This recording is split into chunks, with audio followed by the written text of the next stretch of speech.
Hello guys, ഒരു മഴ കൊണ്ടുപോയിട്ടുള്ള PSC exam story ആണിട്ട് ഇന്ന് പറയുന്നത്. വീട്ടിൽ നിന്ന് രാവിലെ കാവടി തുള്ളി പോയതാണ്, തിരിച്ചു വരുന്നത് ട്രാജഡി ആയിട്ടാണ്. രാവിലെ തന്നെ നാട്ടിൽ നിന്ന് ബസ് കയറിയിട്ട് നേരെ ചെറുവത്തൂരേക്ക് പോയി. ചെറുവത്തൂരിൽ നിന്ന് നേരെ കാഞ്ഞങ്ങാട് പോകണം, കാഞ്ഞങ്ങാട് നിന്ന് ഉദുമക്ക് പോകണം. അവിടെ നിന്നാണ് എനിക്ക് പരീക്ഷ. അങ്ങനെ നാട്ടിൽ നിന്ന് ബസ്സെല്ലാം കിട്ടിയിട്ടുണ്ടായി. ഇനി പോകുമ്പോൾ പ്രശ്നമൊന്നും ഉണ്ടായിട്ടാ, മഴയും കാര്യങ്ങളൊന്നും ഉണ്ടായിട്ടാ. അങ്ങനെ നേരെ ചെറുവത്തൂർ എത്തി. ചെറുവത്തൂരിൽ നിന്ന് ബസ് പിടിച്ച് നേരെ ഇനി കാഞ്ഞങ്ങാടേക്ക് പോകുന്നു കേട്ടോ. ഇതാണ് കേട്ടോ ചെറുവത്തൂരിന് നീലേശ്വരത്തും ഇടയിലെ വീരമലക്കുന്ന്. പണ്ട് ഞാൻ കോളേജിൽ പഠിക്കുന്ന സമയത്ത് ഇതിലൂടെ പോവുക. അപ്പം ഈ മല ഫുള്ളും ഉണ്ടല്ല മരമാണെന്നുണ്ടായത്. നല്ല പാങ്ങാനീല കൂടെ പോകാൻ വേണ്ടിയിട്ട് ഇതിൻ്റെ അറ്റം വരെ മരമാണെന്നുണ്ടായത്. പക്ഷേ ഇപ്പോഴത്തെ ഒരു അവസ്ഥ ഇങ്ങനെ ഒന്ന് നോക്കിക്കോ. കുറേ പ്രാവശ്യം ഉണ്ടല്ല ഈ കഴിഞ്ഞ മഴക്കായാൽ പോലും ഇവിടെ കുറേ അപകടവും കാര്യങ്ങളൊക്കെ ഉണ്ടായിട്ടുണ്ടായിന്. വെള്ളമെല്ലാം ഇതൊന്ന് കുത്തി ഒലിച്ചിട്ട് കുറേ പ്രശ്നങ്ങളും കാര്യങ്ങളൊക്കെ ഉണ്ടായിന്. ഇതിൻ്റെ ചുറ്റുവട്ടത്ത് താമസിക്കുന്നവരെ സമ്മതിക്കണം കേട്ടോ. അവർ ഓരോ രാത്രി എത്ര പേടിച്ചിട്ടായിരിക്കും കിടന്നുറങ്ങുന്നുണ്ടാവുക. അങ്ങനെ അതെല്ലാം കഴിഞ്ഞ് നേരെ കാഞ്ഞങ്ങാട് എത്തി. കാഞ്ഞങ്ങാട് എത്തുമ്പോഴായിരുന്നു ടിസ്റ്റ്. കാഞ്ഞങ്ങാട് എത്തുമ്പോഴേക്കും ഒടുക്കത്ത മഴ. ഞാനപ്പോഴത്തേക്കും ബേഗിൽ കുടയിലെടുത്ത് സെറ്റാക്കി. ഇത് അമ്മമ്മേരെ പുതിയ പുള്ളിക്കുടയാണ് കേട്ടോ.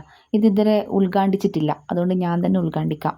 അങ്ങനെ കാഞ്ഞങ്ങാട് ബസ് ഇറങ്ങി 2 സെക്കൻഡ് ഞാൻ നിശ്ചലമായി നിന്നു. ഇനി എന്ത് ചെയ്യുന്നു ആലോചിക്കാൻ വേണ്ടിയിട്ട്. അപ്പോഴത്തേക്കാണ് ഞാൻ ഈ എലിനെ കണ്ടത്. ആ മഴയത്ത് ഓടി വരുന്ന എലിയുടെ വീഡിയോ എടുക്കാൻ കാണിച്ച എൻ്റെ മനസ്സ്. അങ്ങനെ എലിനെ നോക്കി നിൽക്കുന്ന സമയത്താണ് അറിഞ്ഞത് ഞാനിതൊരു ഹോൾ ടിക്കറ്റ് എടുത്തിട്ടില്ല. അങ്ങനെ ആ പുഴയും താണ്ടി നേരെ ഹോൾ ടിക്കറ്റ് എടുക്കാൻ വേണ്ടി പോയി. ഹോൾ ടിക്കറ്റ് എടുത്ത് തിരിച്ച് അതേ പുഴ താണ്ടി സ്റ്റാൻഡിലേക്ക് വരണം. അവിടെ എത്തുമ്പോഴേക്ക് ഒരുവിധം ഞാൻ നനഞ്ഞു കുളിച്ചു. മൊത്തത്തിൽ ഞാൻ നനഞ്ഞിട്ടാണ് ഉണ്ടായത്. നിങ്ങേനൊന്ന് നോക്കണം ആ റോഡ്. ഇത് റോഡേത് തോടേതെന്ന് പറയാൻ പറ്റാത്ത അവസ്ഥയിലേക്കായി. കാഞ്ഞങ്ങാട് ഒരു മഴയ്ക്ക് ഇങ്ങനെയാണെങ്കിൽ നല്ലൊരു മഴ പെയ്ത കാഞ്ഞങ്ങാടിൻ്റെ അവസ്ഥ എങ്ങനെയായിരിക്കും നോക്ക്. ഫുള്ള് വെള്ളമാണെന്നുണ്ടായത്. നാട്ടു റോഡിൽ തന്നെ വെള്ളം കെട്ടിക്കിടക്കുകയാണ്. അങ്ങനെ ചാടിപ്പിടിച്ചൊരു ബസ് കിട്ടി. നേരെ ഇനി ഉദുമക്ക് പോയി. അപ്പോഴും മഴക്ക് നിർത്തണമെന്നുള്ള ലക്ഷണമൊന്നും ഉണ്ടായിട്ട് കേട്ടോ. നല്ല മഴയാണ് ഉണ്ടായത്. അങ്ങനെ ഉദുമ എത്തി. ഉദുമ ഗവൺമെൻറ് ഹയർ സെക്കൻഡറി സ്കൂളിലാണ് എനിക്ക് എക്സാം ഉണ്ടായത്. ഇവിടുന്ന് ബസ് ഇറങ്ങിയിട്ട് സ്കൂളിലേക്ക് ഒരുപാട് നടക്കാനുണ്ട്. അപ്പോഴൊക്കെ മഴ നനഞ്ഞുകൊണ്ടാണ് നീ പോകുന്നത്. കുട ഉണ്ടായാലും വലിയ കാര്യമൊന്നുമില്ല, ഫുള്ള് നനഞ്ഞിട്ട് തന്നെ ഉണ്ടായത്. അങ്ങനെ അവിടെ എത്തി. ഉച്ചക്ക് 1:30 എന്നിട്ട് എക്സാം ഉണ്ടായത്. ഞാനാണെങ്കിൽ ഒരു 11:45 തന്നെ സ്കൂളിൽ എത്തിയിട്ടുണ്ടായിനി. അങ്ങനെ സ്കൂളിലെത്തി. സ്കൂളിൻ്റെ വരാന്തയിലിരുന്ന് മഴ ആസ്വദിച്ച് അങ്ങനെ ഇരുന്നു. പിന്നെ എക്സാം തുടങ്ങി. നീണ്ട 2 മണിക്കൂറിന് ശേഷം അങ്ങനെ ബ്യൂട്ടിഫുള്ളായി എക്സാം കഴിഞ്ഞ്. ഇനി ഞാൻ നേരെ നാട്ടിലേക്ക് പോകണം. ഇനി ഇവിടുന്ന് നേരെ ബസ് പിടിച്ച് കാഞ്ഞങ്ങാടേക്ക് പോകണം. കാഞ്ഞങ്ങാട് നിന്ന് ചെറുവത്തൂർ എത്തണം.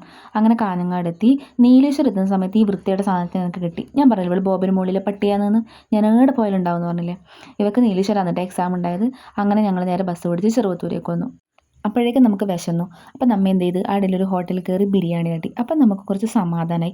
എന്താ വെച്ചിട്ടുണ്ടെങ്കിൽ ഞാൻ 2 പേരും ഫുഡ് കഴിച്ചിട്ടുണ്ടായിട്ടാ. പിന്നെ നമ്മൾ കുറച്ച് ഉഷാറായി. അങ്ങനെ പിന്നെ നേരെ നാട്ടിലേക്ക് വിട്ടു.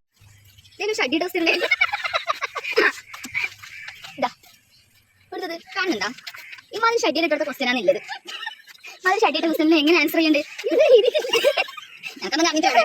ഇതിപ്പോ ഒന്നും അത്ര തന്നെ ഞാൻ വേറെലോട് ഇങ്ങനെ കഴിക്കും. അപ്പൊ കാണുന്നത് അനുവാദം എന്തെന്നില്ല സംഖ്യാ ശ്രേണിയിൽ വിട്ടുപോയ സംഖ്യ കണ്ടെത്തുക. അത് കണ്ടെത്തിനി അത് കണ്ടെത്തി. പക്ഷെ അത് ഏത് സമയത്ത് എക്സാം ചെയ്താൽ പോയി ഇതില് ക്വസ്റ്റ്യൻ ഉണ്ടായി. മറ്റേ അച്ഛൻ മകന്റെ അങ്ങനത്തെ ക്വസ്റ്റ്യൻ.